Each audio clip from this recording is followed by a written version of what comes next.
ओम पूर्णमदः पूर्णमिदं पूर्णात् पूर्णमुदच्यते पूर्णस्य पूर्णमादाय पूर्णमेवावशिष्यते. So, welcome to our Saturday morning session. We shall continue on our journey of Bhagavad Gita, chapter 18, from verse 41 onwards.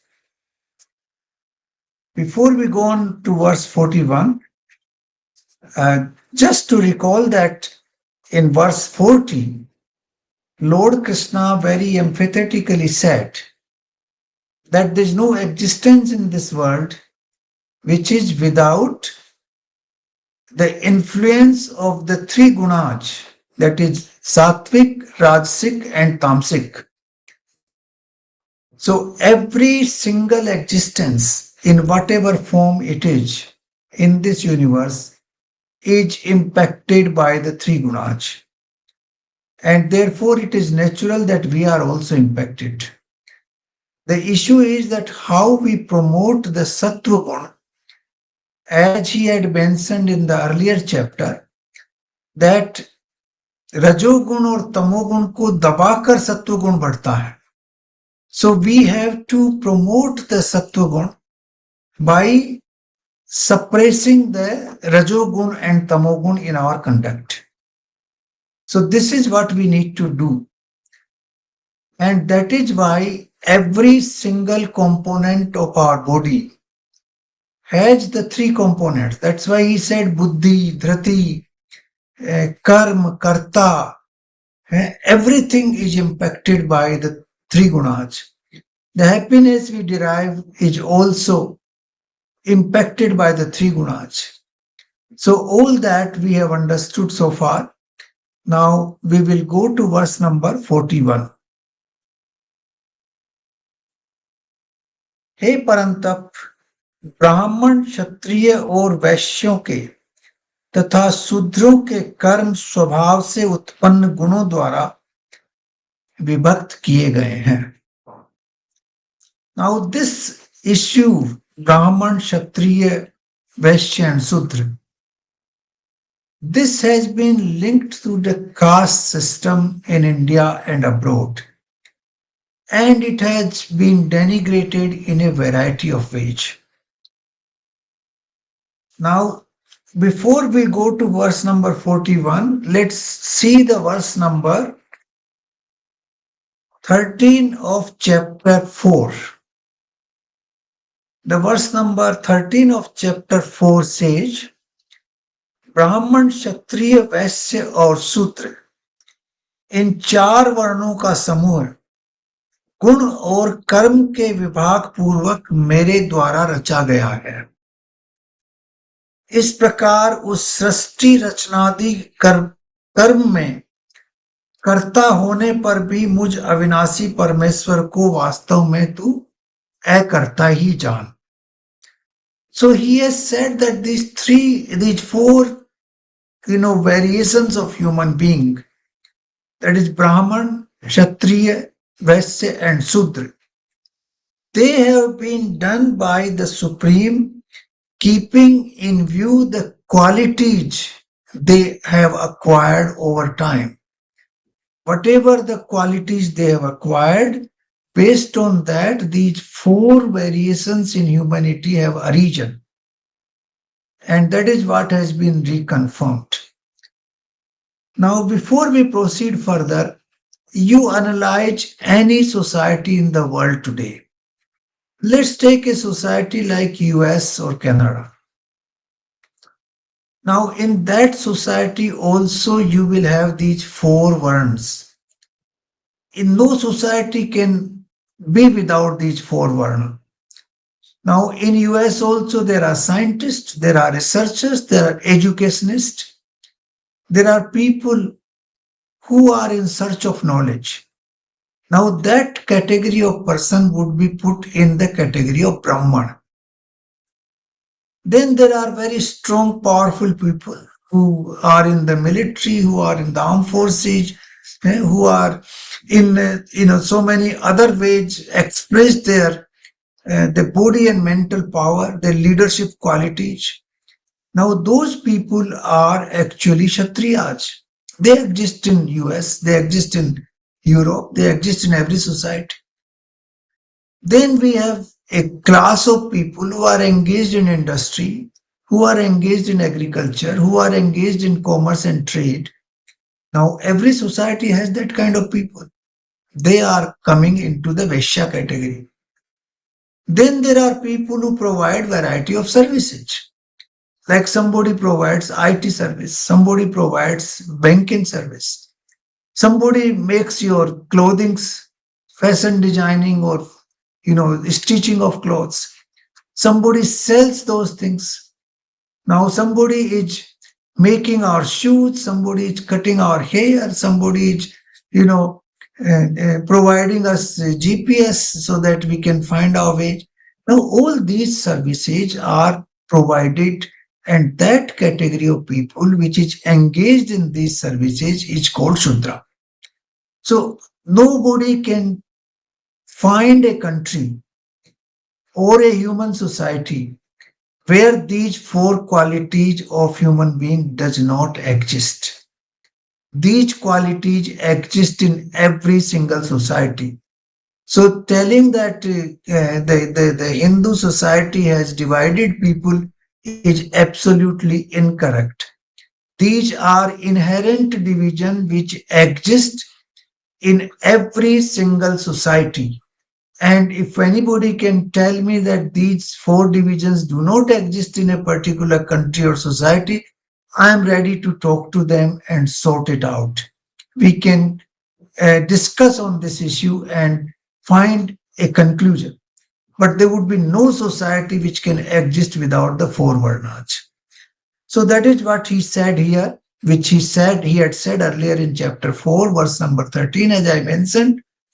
He says that ब्राह्मण क्षत्रिय और वैश्य तथा शूद्रों के कर्म काय से स्वभाव से और गुणों से उनके स्वभाव से होते हैं उनके गुणों से होते हैं some people are from their very beginning interested to find the truth the knowledge some people are very good in sports and they are fighting spirit they have the spirit of leadership now that is Shudraj there you can find it in childhood then some people are very business oriented business type from the very beginning and then some people are service oriented that is why we also have division in education why do we have different colleges we have arts college we have commerce college we have science colleges we have research programs we have program for leadership we have program for armed forces all these programs are based on the very fact that the human being is not uniform. Human being is divided into four basic categories, and those categories need to be further developed to make the life more meaningful. If a businessman who is totally oriented or dominated by rajas, if you bring him to a college and ask him to teach, he will not be able to do that job properly because that is not his swabhav, that is not his innate quality. And similarly,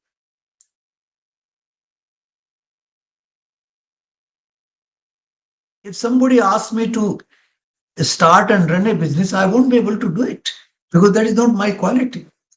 There's a different quality for running a business. The first quality for running a business that you should be able to take risk, then you should be able to find how to manufacture things, how to produce things, how to handle a variety of issues involved into that, and then how to sell your products. You have to find that out. So all these, qualities are inherent in us. In fact, we can, if we think deep inside ourselves, we will find that which quality is predominant in us. It doesn't mean that a Shudra doesn't have a quality of Brahman. He also has. There are overlapping qualities. Shudras can have Brahman qualities and Vaishya can have Kshatriya qualities, but again there is a predominance of one of the four factors. The predominance is of knowledge, the predominance of, you know, competitive spirit, leadership and fighting spirit, and then the predominance of trade and commerce and the predominance of service. So these four qualities are innate, they are not in any way invention of Hindu dharmas. They are existing everywhere. This is what we call is an eternal truth which exists everywhere in the life, and we should actually develop the qualities which we have in ourselves higher, in enough quantity. The quality which we have in enough quantity should be developed further so that our life could be meaningful and we can perform and act according to our innate ability. We should be able to use our innate ability to pursue our life and to gain meaningful existence in our life. So now verse number 42. He now defines the qualities of Brahman, Kshatriya, Vaishya, and Shudra. So the first verse 42 is defining the qualities of a Brahman.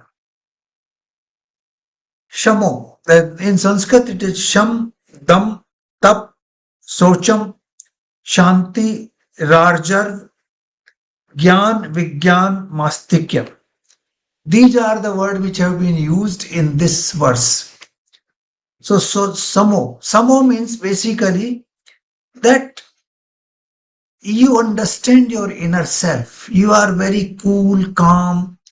Yes. Some means you are very balanced person, cool and calm, and you understand the inner self. Then dam. Dam is basically that you are able to establish control over your sense organs. The sense organs are not driving you, but you are driving your sense organs. That, quality should be there. Then tap. Tap means that you are ready to, take some sort of body pain in order to search for the truth or in order to fight for the truth. Tap means basically to have physical sufferings in search of the truth, in search of the spiritual knowledge, in search of something which is good for the society. So that is tap. Socham. Socham means pavitrata. That is, what you call outer and inner purity. Outer purity is like we clean the body, we clean our house, we keep that pure. And inner purity is that we refine our thought process, that we meditate on ourselves, we do swadhyay and try to change those tendencies which are not right.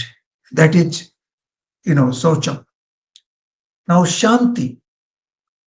Shanti is basically that you are not fighting with others, and even if others do something wrong, you are able to forgive them. The tendency to forgive, or the habit, or the quality to forgive others for their wrongdoings is leading to Shanti. So that is where it comes. And then Rarjarv. Rarjarv is basically to keep everything in simple manner, to keep the life simple. Don't make it complicated. So these are the qualities in the first part of this verse. Then in the second part, there are three qualities: Jnanam, Vijnanam, Mastikyam. That is, the person is interested to know, that is Jnana, to experience the truth. Vijnanam, Jnana and Vijnan. Vijnan is the knowledge of the physical world. Jnana is the knowledge of the spiritual world. And Mastikyam is the intellectual power, Mastik. That is the power of intellectual. So he is using his intellectual power to attain the knowledge of the physical world and the knowledge of the self both. So that is Jnanam Vijnanam Mastikam. Brahma Karma Swabhavajam. Now, if you have all these qualities, then that person has, by his very nature, the qualities of a Brahman. So let's read it again in Hindi. अंतःकरण का निग्रह, that is some, इंद्रियों का दमन, धर्म पालन के लिए कष्ट सहन करना, बाहर भीतर की शुद्धि, दूसरों के अपराधों को क्षमा करना, मन इंद्रिय और शरीर को सरल रखना, सरलता, वेद शास्त्र ईश्वर और इन स्पिरिचुअल चीजों में श्रद्धा रखना, वेद शास्त्रों का अध्ययन अध्यापन करना और परमात्मा को तत्व से जानना, ये सब ब्राह्मण के स्वाभाविक कर्म हैं या स्वाभाविक क्वालिटीज हैं. Now you look at the qualities, they are immense. There are so many of them. And in order to reach that stage in life, you have to pass through the stages of, lower being. You are not so purified in the beginning. Then slowly you improve yourself. You raise your consciousness at a higher level. So the Brahman are those people who have been able to raise their consciousness to the higher level, and those have the qualities which makes them what you call a spiritual being. They are able to control their sense organs. They live a very simple life. They forgive others. They have purity of inner self and the outer self. They use their intellectual power to gain more knowledge both of the physical world and of the self, and they are ready to suffer for the cause of dharma, for the search of truth. So these are the qualities of a Brahman. Now, I don't know whether you can find many people of this quality today. So even those people who are engaged in the task of teaching and research and investigation, even those people may not have most of these qualities. They may have some of these qualities, and they may have some other qualities which may be the quality of other varnas. So this is actually the what you call the pinnacle, the highest point of good conduct.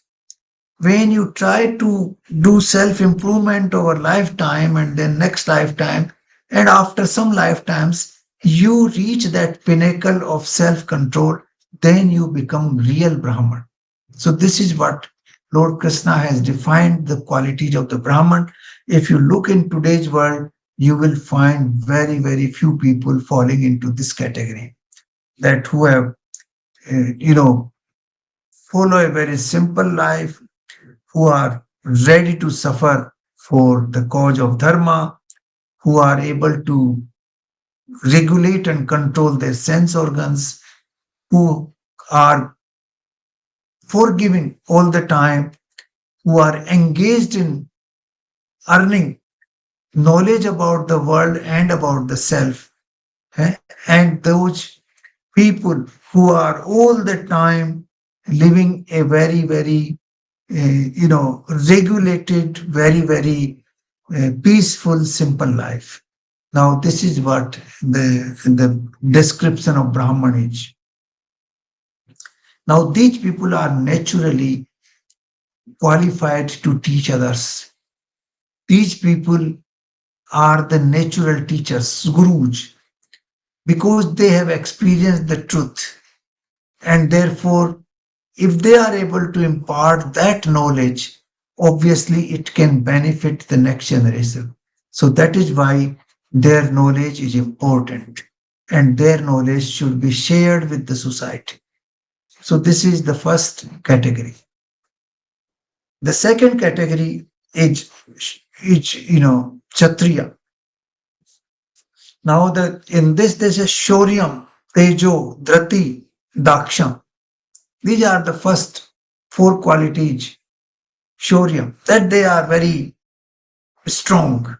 Strength, it's not easy to define Shaurya. Shaurya is mental strength, physical strength, and you are ready to face any situation. That is Shaurya. Survirta. Tej means they have that fire inside them. They have that energy which enables them to face any situation. Dharya is to be, not to fickle or not to, vacillate. Even in a very difficult situation, they remain strong, they remain tough, they remain like on the border when you are fighting in between life and death. They are very strong, they are there, they are guiding. So that is Dharya. Chaturta, actually Daksham. Daksham means they are ducks. They are very, they have the quality of managing things in a very right way. This is the leadership quality, Daksh. This is a quality which enables you to manage in whatever circumstances you are. So it's not really Chaturta, it's Dakshta. Then Yuddha Chape Palayanam. Those people, they do not run away from the fight. युद्ध में वो पीछे नहीं हटते हैं, पलायन नहीं करते हैं. They do not go back. If they have taken up a cause, they have taken up a particular mission, they perform that mission. They do not go back from that mission. So these are the qualities. सूरवीर, तेज, धैर्य, दक्ष और युद्ध में न भागना. Then दान देना, दानम. This is another quality of a Kshatriya. Because Kshatriyas have been rulers, so they have to help the poor, they have to help the downtrodden, and they donate the money to them. Whatever they earn, they donate to them. So that is another quality. And Mishwaram. Mishwaram means they have that Swabhiman. It is not Ahankar, but Swabhiman. That yes, I can manage this situation. That's Swabhiman. So these are the qualities. सूरवीरता, तेज, धैर्य, दक्ष, युद्ध में पीछे नहीं हटना, दान देना और स्वाभिमान. These qualities are the qualities of Kshatriya. If person has those qualities, then he is fit to be a Kshatriya. Kshatriya means those who save the society, those who protect the society, those who face the outside invasions on the society, or those who guide the destiny of the society, those who rule the society. So these kind of people are Kshatriyas. Now, if you don't have that kind of people, then you cannot have a safe nation. You cannot have a society where there is a, peace, where people can pursue their jobs properly, because they are all the time living under fear. Now, these people take away of fear. Like today, for example, our borders are safe. So we can pursue our commerce, we can pursue our education, we can, do our industries, we can promote our agriculture. If we are all the time living under fear that somebody else will come and invade us, then you cannot do proper things. You cannot construct a house, you cannot do your business, you cannot do proper education, you cannot, develop your industries, nothing can be done. So these qualities are absolutely inevitable and essential for development of a nation. Now, technology has played a role also. Like, for example, America feels that it's safe, it cannot be invaded by anybody. So obviously they can develop internally. Similarly, India today feels safe, so we can develop internally, and that development has started already. We are moving in very right direction as a result. So the security of the borders, the security of the society, the leadership in the society are essential qualities of Kshatriya, and these qualities are necessary for development of society. In fact, for the very existence of a society. So this is what Kshatriya is. Then he describes who is Vaishya. Krasi Goraksha Vanijyam, Vaishya Karma Subhavjam. Krasi, those who do agriculture in those times, say 5,000 plus years ago, agriculture was very important. Gopala, the what we call Pasupalan, in fact. You have a flock of herds, you have 500, 1,000 herds, and you live by them. When I was in Mongolia, I saw the wealth of the people was not in terms of money or anything else. It was in terms of the how big your flock was. If you have 200 animals, you are okay. If you have 500 animals, you are middle class. If you have 1,000 plus animals, then you are rich. This is what the description of wealth was in that society when I lived there. So this was important in those times. Today, it may not be that important. Today, we have a different structure of economy in the society. Today, we are dependent more on industries, more on services, more on innovation. So our structure has changed. But these remain the basics. When industries, a day will come when the knowledge about industries and all those innovations will disappear, and we will go back to basics. Then you will have to go back to the land. You have to do agriculture, and then you have to do pasupalan. You have to live by the animals, and then Kraya Vikraya, then you have to do Vanijjam, that is, you have to sell your products and buy some products from others. Like you sell your wheat and you buy maize from somebody else, or you sell your wheat and you buy a house from somebody else. So that transaction is there. So a person who is engaged in these activities is called Vash. These are the Swabhavik karma. These are the natural, duties of a Vaishya.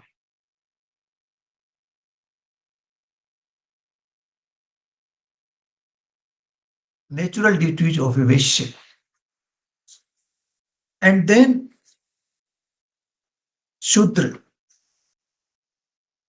Paricharyatmak karma. Paricharyatmak karma. Paricharyatmak karma means whatever is left, whatever is the rest, the services, the variety of services we need. We need health services, for example. Somebody falls sick, he needs medicine. Somebody has to produce. We need education institution, a teacher has to be there. We need, in modern terms, if we look at it, we need IT services.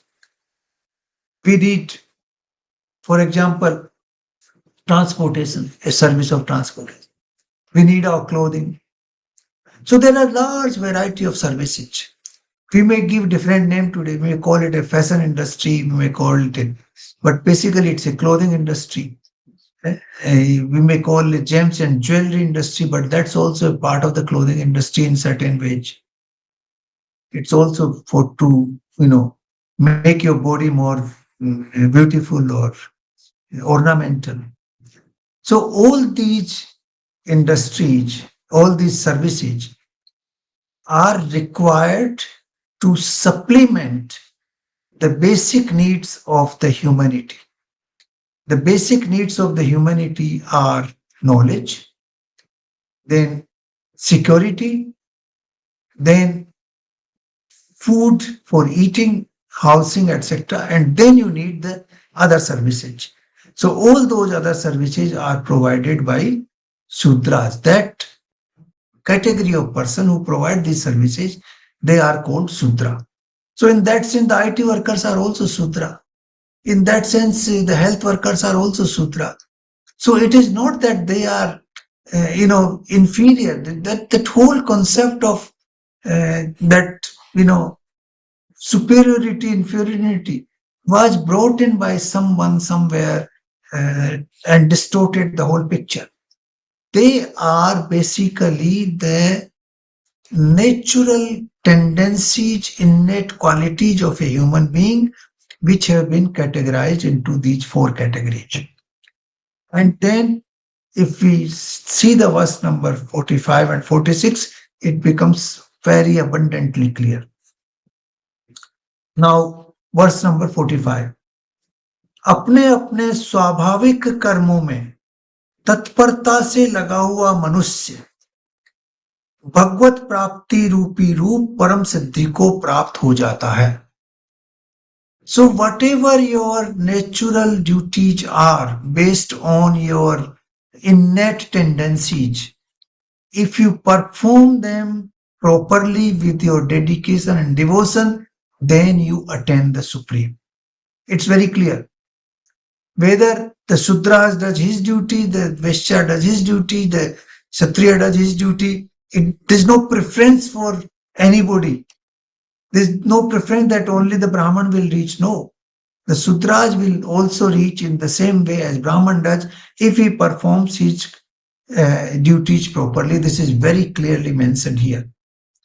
Swe swe karnabya virta.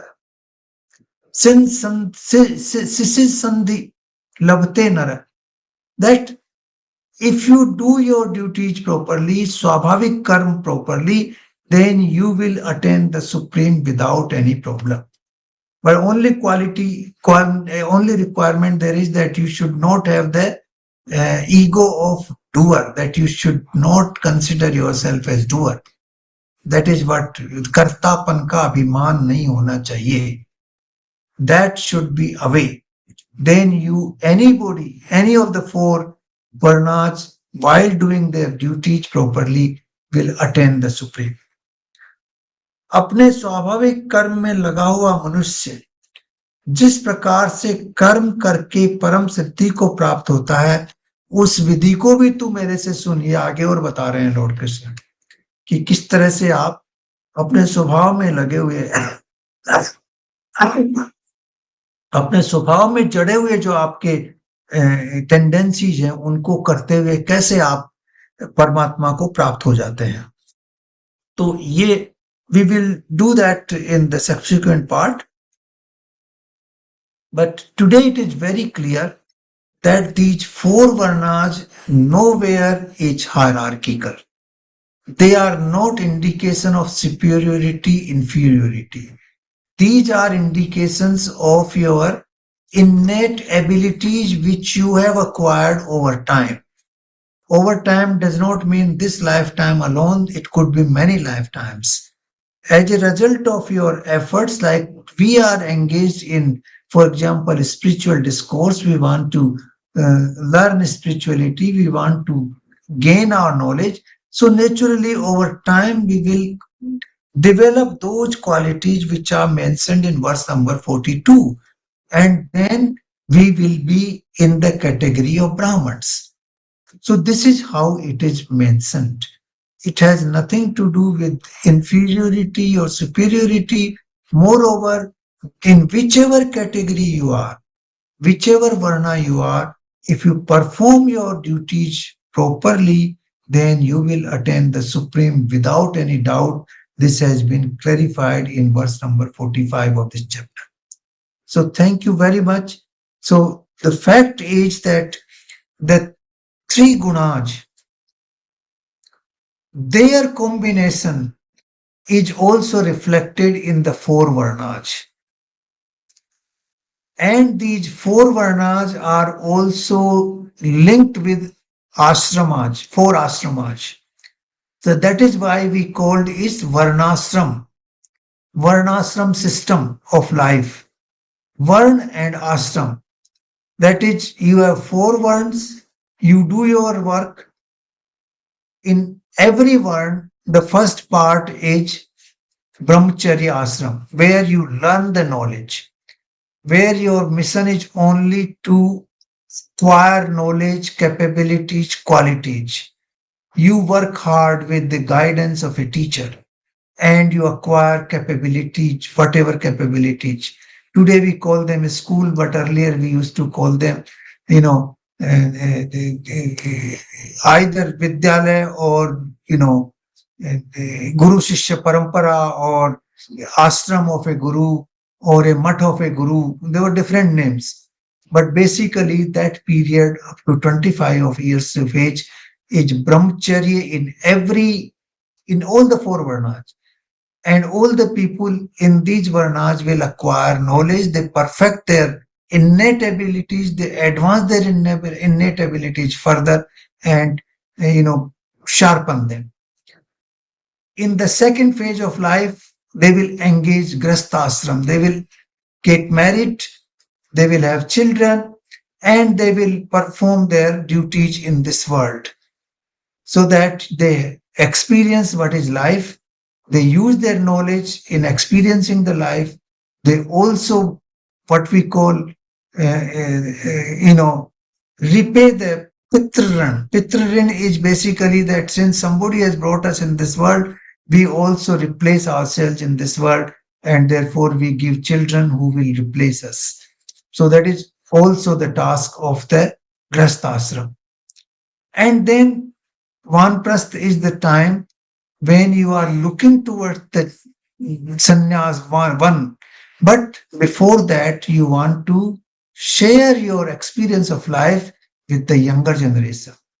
So Vanprasth is, we are all in Vanprasth category and we share our knowledge. We share our knowledge which we gained in Brahmacharya ashram and we gained in, Grastha ashram. And now we are sharing that knowledge with the rest of the people so that they can learn from that knowledge. And then obviously after some time we will all take full retirement, and that is called sannyas. So these are the four stages of life, and there are four varnas in the human life, because human being have four categories, and there are three uh, basic qualities of nature which are actually ingrained in every single creation in this universe. So these are the facts. And beyond all these four, and three is consciousness, which actually governs the everything in this universe. That governor is called Supreme Governor. And that consciousness, a part of that consciousness is inside us, which is called Jivatma, because that small part is called Jivatma. That Jivatma is trapped in this body mind complex, which we discussed last time. And that Jivatma wants to get out and merge again with Paramatma from where it has come. As the air in the tire wants to get out as soon as possible and merge with the rest of the air. Similarly, the consciousness which is trapped in this body mind complex is also eager to come out and merge with the Supreme. And that is why every human being, if you find, he will have a tendency to learn. You will not find any human being who doesn't want to learn. The tendency to learn will be there unless he is totally in darkness, in tamas. So the first stage is to rise from the tamas, to develop this habit that we should learn, we should improve, then come to rajas, and then to sattvic, and then we rise beyond all that and link to our supreme consciousness so that we can uh, merge with Paramatma and attain a blissful life. So with these words, I conclude for today. We have few more verses in chapter 18. Once we finish them, our journey of Bhagavad Gita would be over at least this time. Thank you.